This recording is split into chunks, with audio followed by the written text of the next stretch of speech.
Hi, magandang araw po ulit sa inyong lahat. And for our second reading of the day, titingnan po natin kung ano naman po ang makikita natin for our second reading of the day. Ayan. Ano po kaya ang makikita natin sa pagsasani puwersa ng tarot cards at ng pink oracle? Ano ito, may mga ganito po dito. Teka ha. May mga kandila pa yung aking paraha. Sana po ay napanood nyo na po ang first, second, and third reading kahapon. Lalo na po yung second and third reading. Very powerful po yun kahapon. And of course, our first reading kanina na sunod-sunod pa rin ang karma niya. At hindi po talaga yun matatapos hanggang hindi niya hinaharap yung kasalanan niya sa'yo. Patuloy po siyang makakaramdam ng maraming problema dahil po yun po ang energy na yun po yung energy na nahihila niya po. Sa totoo lang po. Okay? Pasasara lang po natin yung pinto para hindi po maingay no, sa labas. Okay. Pili na po tayo ng 10. 1, 2, 3, 4, 5, 6, 7, 8, 9, and 10.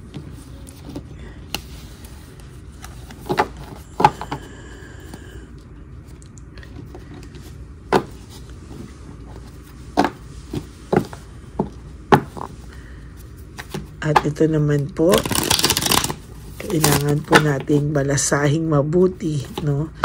Kagabi po ay nagsani puwersa ang black oracle po, no, ngayon, at ang pink oracle. Kaya ngayon po ay ito naman po, no.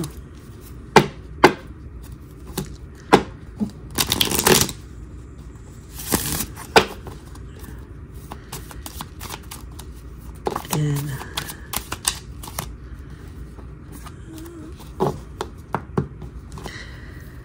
I feel you even though we're apart. Nagpakita lang po siya. Mamaya po, no? Pili muna po tayo ng 10 bago ko interpret po yan, ano? 1, 2, 3, 4, 5, 6, 7, 8, 9, and 10.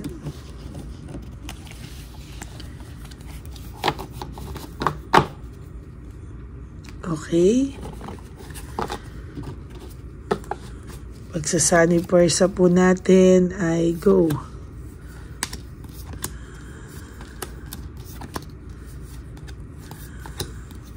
Huwag niyo po skip to ha. Importante po talaga ito. Dahil dito po ako kumukuha ng koneksyon sa mga nanonood sa akin. Lalo na po yung sa mga baraha pa lang, niraramdam ko na po yung energy niyo. Kaya sana po ay hindi niyo po ito ini-skip. I feel you even though we're apart. Sa totoo lang po, sa nakikita ko po ngayon dito ay ramdam na ramdam ko po yung longingness niya sa'yo. Kaya lang po, yung person niyo po kasi is sobrang taas ng pride and sobra pong taas talaga ng ego. Kahit po namimiss ka niya, kahit may longingness siya sa'yo, kahit po tawagan mo pa ito minsan, ano, hindi po ito sasagot. Parang pinararamdam niya po sa'yo na matigas ako, no? Pero yung katigasan niya po na yan, pinaparamdam niya po sa'yo na matigas siya.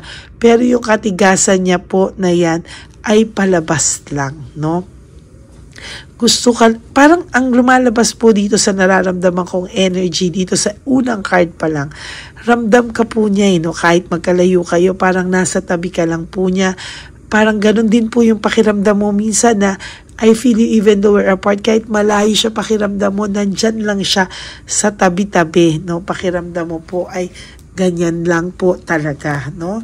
Sa totoo lang po, ang naisip pa rin naman niya po na yung relasyon nyo o yung samahan nyo po, yun pa rin naman po yung best thing na nangyari sa buhay niya. Kaya lang po, sa sobrang taas talaga ng pride at ego nito, sinasayang niya po yung sandali na dapat ay masaya pa kayo, no? O masaya na kayo ulit, no? Sa totoo lang po, ayan, no, siya po yung nagpapatagal, no, siya po yung nagbibigay ng conflict sa inyo. Siya po yung gumawa ng conflict sa inyo. And somehow, there is lack of support. May pagsisisi naman po ito, nararamdaman ko sa araw-araw. Ngunit, hindi po kayang talunin ng pagsisisi niya yung taas ng ego at pride niya, no? Mahal ka pa po nitong tao to, obvious naman po sa barahan niya pa lang oh. Talagang may pagmamahal po siya sa'yo. Pero sa tingin niya po, kailangan daw niya munang mag-heal, kailangan niyo rin daw munang mag-heal. Hindi po kakayanin ito na parang hindi kakayanin na biglang susugod na lang na hindi kayo nag-heal pareho, no? There is this emptiness and dependency. Nasanay din po ang taong ito sa pag-aasikaso mo, sa pagmamahal mo. Yun nga lang po, no? Namimiss niya po yan ngayon. There's emptiness, sa totoo lang. There's emptiness. Pero sa nakikita ko po, napakahirap po para sa kanya na, ayan o, napakahirap po para sa kanya sa totoo lang sa ngayon na magpakababa. No, yun po ako nalulungkot, no, kasi sa totoo lang nakikita ko po yung emptiness niya, yung namimiss niya, pero kasi sinisika niya ng sinisik, kaya ngayon wala po talaga tong mukhang maiharap sa'yo. Alam naman po niya kung ano raw yung ginawa niya. I knew exactly what I was doing. Alam na alam po niya, pero bakit po ganyan ang nangyari sa kanya? Oh? Umalis po siya, nag-move on po siya sa buhay niya, pero totally hindi pa rin po siya makapag-move on sa buhay niya. And as a matter of fact, hindi niya po alam ang gagawin niya, no? Sa pag-alis niya na yon, ang sinasabi niya po sa'yo, I wonder if you are happy without me. Nagtataka din po siya at nag-iisip din po siya kung ikaw daw po ba ay naging masaya o masaya ka na wala siya sa buhay mo sa ngayon, no?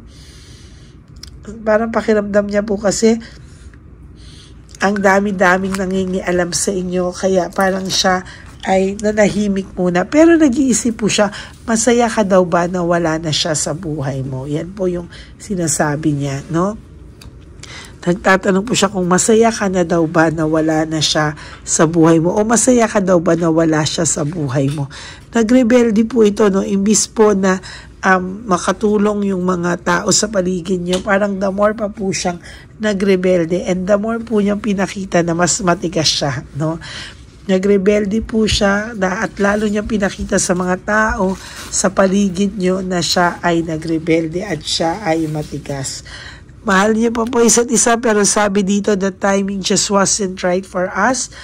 Pakiramdam niya po hindi ito ang right time, kailangan niya raw munang magpalamig pa, no? Matigas po ito at talagang sa nakikita ko may pagmamahal, pero nagpapalamig po siya, taking his or her time, no? Pero sabi ko nga po sa inyo, pareho naman po kayong nasaktan, ano? Pareho naman po kayong nasaktan. Ang pagkakaiba lang po dito ay nagmamatigas po itong tao nyo, no? Sobra pong nagmamatigas itong tao nyo, at talaga kasi talaga sobra naman po talaga ang taas ng pride nito. Sabi niya, parang pakiramdam niya sa iyo ay nagmo-move on ka na din, na you're leaving him or her behind, no? Somehow may panic ka siyang nararamdaman, pero sa totoo lang hindi niya po mailabas, no? Ayan kaya sabi ko lang, there's panic, nag-slow down siya, naghihintay siya ng mga senyales, ng mga balita, ng mga post mo, no? Sila yung gusto mag-post, pero ito po ay nag-iintay din ng mga post mo. Parang natutuwa rin siyang makakita kung ano po ang nangyayari na sa iyo sa mga oras at panahon na to. Sabi niya sa ngayon, hinahide niya kung ano ang talagang nararamdaman niya sa ngayon, no? Pinapalabas niya talaga na siya ay matigas, no? Hinahide niya what is his or her true feelings, no? Ayaw niya pong ilabas, and sa totoo lang po, hindi niya alam paano po ang diskarte niya sa mga susunod na araw, kaya habang gano'n, nagtitigas-tigasan na lang siya. There is this lack of purpose, dinadivert niya, hindi niya alam ano yung mga purpose pa ng mga nangyaring ito sa inyo, at kung ano daw po yung mga gustong ituro sa inyo, no? Parang talaga ang pakiramdam ko dito, dinadivert niya sa maraming bagay. Pwedeng dinadivert niya po sa third party nyo, no? Sa third party na parang, kunwari, doon muna na lang, masaya na siya. Kunwari, doon papalabas niya po. Or some of you, mini-message ka pong masaya na siya. O para po sa iba, pinaparating sa inyo sa ibang paraan, no? Ang totoo pong masaya ay hindi na para ipagkalandakan. Tama na po yung masaya siya. Pero the mere fact po na talagang pinagkakalandakan niya po yan, ay sinasabi ko po sa iyo, kakaiba po yan, no? Hindi po yan genuine yung kanyang happiness, no? Hindi po yan talaga masasabing masaya siya, no? Mali po, no? Ibang-iba po talaga. There is this conflict and rivalry, no? So nakikita ko po dito, may conflict po akong nakikita na nakubunot ko rin po ito sa first reading kanina, na sinasabi po na talagang may nangyayari sa kanilang hindi pagkakaunawaan palagi ni Chabelitang Palaka or ni Shokoy. Pero ang pinalalabas po nila sa kanilang mga posts ay they are okay, very sweet, almost a happy couple, yan, Pero alam mo po, pag nakikinig po siya ng music, ikaw at ikaw ang naaalala niya, no? Parang bumabalik po sa kanya yung mga alaala niyo through music, no? Pagka nakikinig po siya ng music, para raw siyang kinakausap ng mga lyrics, no? Para raw siyang kinakausap ng mga lyrics, and so far, para po siyang nalulungkot ng hindi niya maintindihan. Na-take advantage niya po kasi yung sobrang pagmamahal mo, sobrang pagsuporta mo, sobrang pag-aalaga mo, na imbis na pinalitan niya rin ng ganon, somehow parang nakaramdam siya na na-bored siya, na parang nakaramdam po siya ng nung una, no, nakaramdam siya ng coolness, ng lamig po ito sa inyo, naging rude sa inyo to. Pero somehow, unti-unti, babalik po yan sa ulirat niya. Lahat ng ginawa niya, it may not be that easy, hindi ganun kadali, hindi din ngayon agad yon. Pero sinasabi ko po sa inyo na darating po ang panahon, marirealize niya po yan. Umaasa po siya na you will be together again.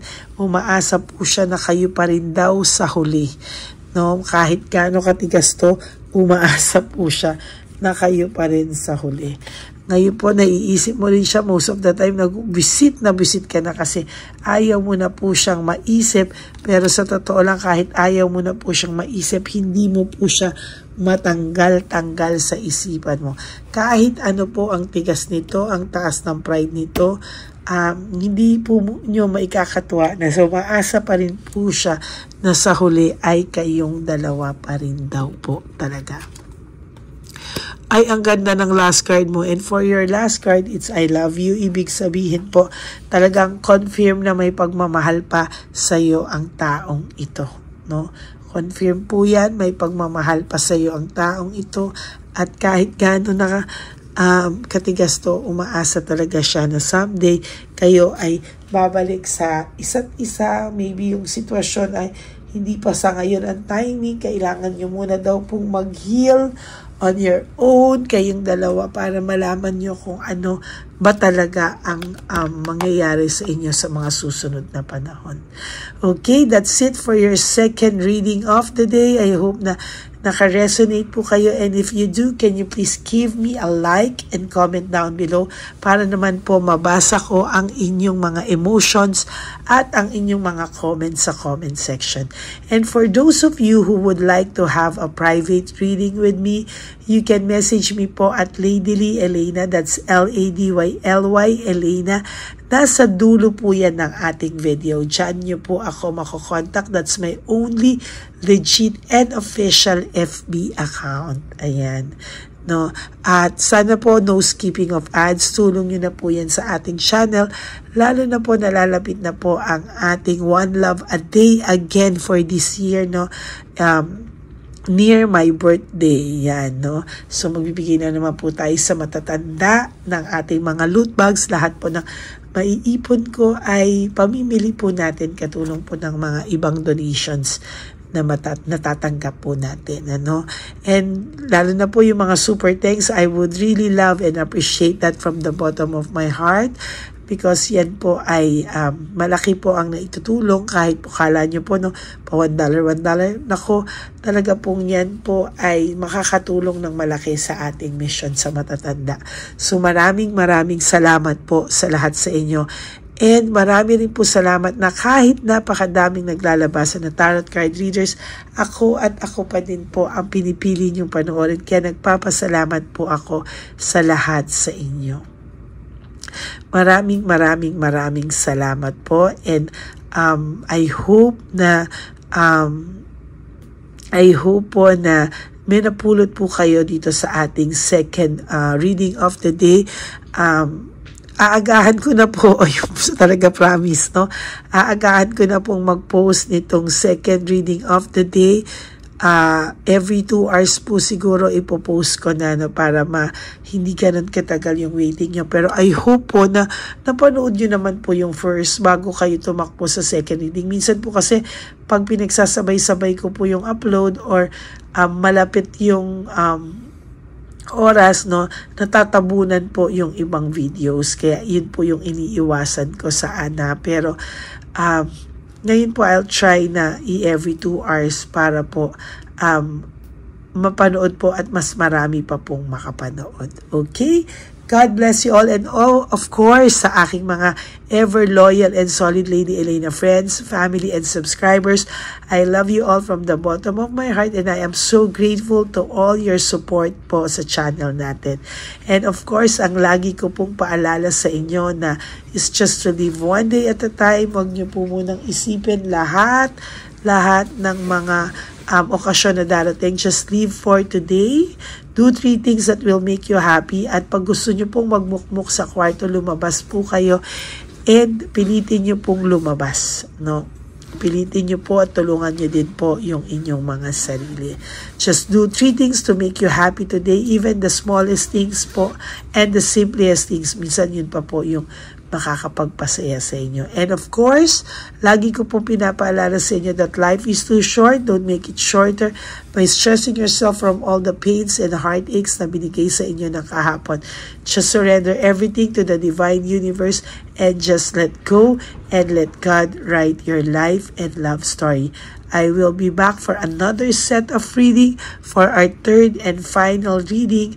No, tingnan po natin kung makakapagbigay pa po ako ng bonus after ng third and final reading. Okay, God bless you everyone and stay safe, have a happy heart, and God bless you all. I will all see you again on my next reading. Bye!